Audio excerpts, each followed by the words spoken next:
Welcome photographers to Frame Focus Academy. My name is Courtney and I have been a photographer for more than 10 years. My journey with photography started at a very young age.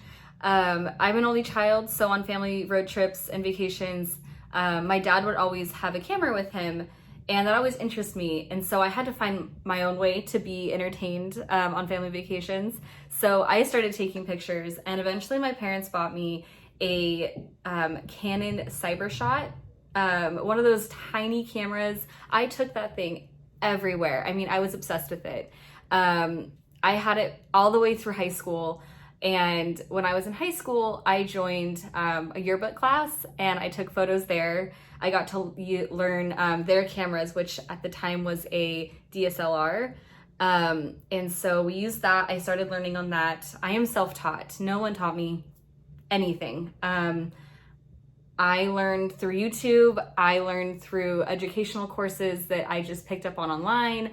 I never went to school for it, so you don't have to either. I promise you, doing an education course and watching YouTube videos will be enough, and then you have to put in the work as well. So during this course, I am going to be teaching you the fundamentals, the basics, how to learn your camera, how to pick your niche, the different types of photography you can do. I'm also going to take you on a journey to photo shoots. We're going to do content days. This is going to be a really fun adventure for both of us.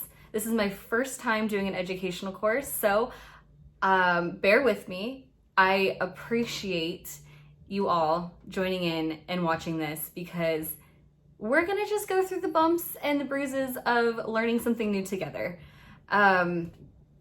I'm very excited and I hope you stick around. So the first thing we want to talk about and learn is your camera. How to use it, the functions.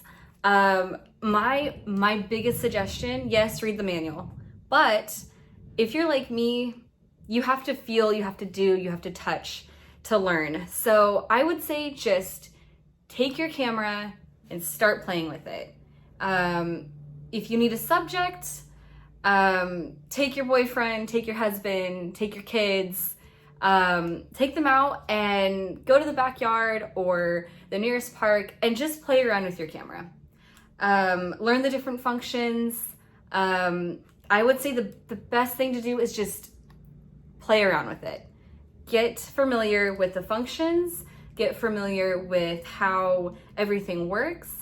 Once you have the basic understanding of how your camera works, what all the different buttons do, you will be on the right track.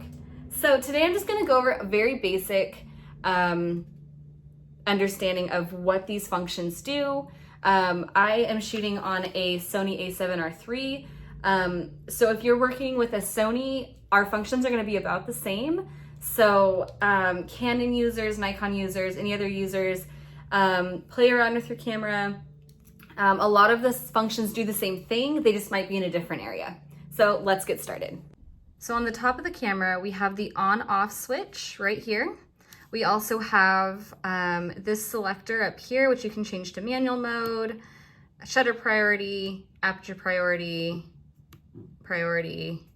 auto, video, and these are customizable settings right here. I always shoot on manual, and if you are in this course, that is exactly what we're going to be shooting in every single time. I highly suggest never shooting on auto because then you can't manipulate the photos the way you need to. So we are going to shoot on manual always. On this side of the camera, we have how to change your ISO, your display, continuous shooting mode, and your timer. We have your playback button where you can see the photos or videos you've taken, the delete option, the menu. We also have the scroll wheel that determines your shutter speed. We also have in the front of the camera how to change your f-spot or your aperture. Right now I don't have a lens on, so it's not going to be changing, but if I did have a lens, it would be changing right here. When you go into the menu, you're going to have a whole lot of options that you need to just filter on through. File format, RAW versus JPEG. or just JPEG. This is very important. I always shoot on RAW. The reason for that is so you can manipulate your photo in post-processing. We will get more into that at a later time, but for now, this is where you would select that option. There are several options in here. Wi-Fi settings. Yeah, so I highly suggest just going through your menu. At a later video, I'm going to show you each and every one of these options and the most important ones to always pay attention to. But for now, that's where you're going to find your menu. If you are working with a Sony or a mirrorless camera and you have an E-mount, I'm going to show you how to put on and take off a lens. So the first thing you're going to want to do is take off your camera cover.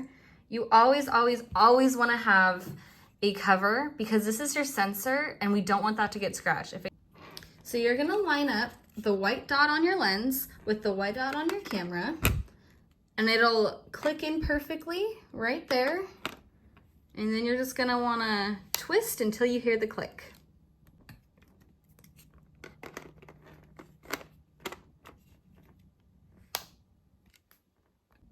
To take off an E-mount, you're going to push this little button right here and twist your lens the opposite direction. Now that you know where to find things on your camera, we are going to discuss the functionality of each and what they do. We are first going to start with the exposure triangle. What is the exposure triangle, you ask? It consists of aperture, shutter speed, and ISO, which is all found on here. These three settings or functions regulate the amount of light that is going to be going from your lens to your camera. Very important. So let me show you what each of these do.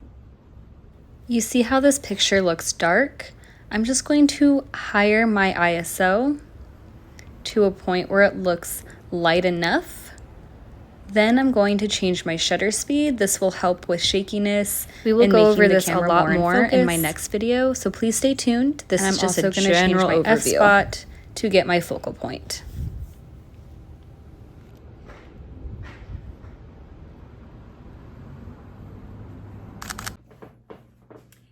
Thank you guys so much for watching my very first Frame Focus Academy video. I appreciate your guys' support, and I hope you join me next week because we're gonna dive even deeper into the exposure triangle. I'm gonna talk about different types of photography you can learn and utilize, and I hope you guys get to using that camera that has just been sitting on that shelf that I know you wanna learn. So don't be afraid of it. Get out there, use your friends, use your significant other, use your kiddos, use your pets, and practice, practice, practice. That is the one thing I'm going to tell you every single video. Practice. It's the only way you're going to get better. Thank you guys so much again. I hope you enjoyed the video. And if you guys want to learn something different, drop it in the comments, ask your questions. I will do a Q&A video, maybe on live, maybe not, maybe just in a video. We will see. Stay tuned, y'all. Thank you so much.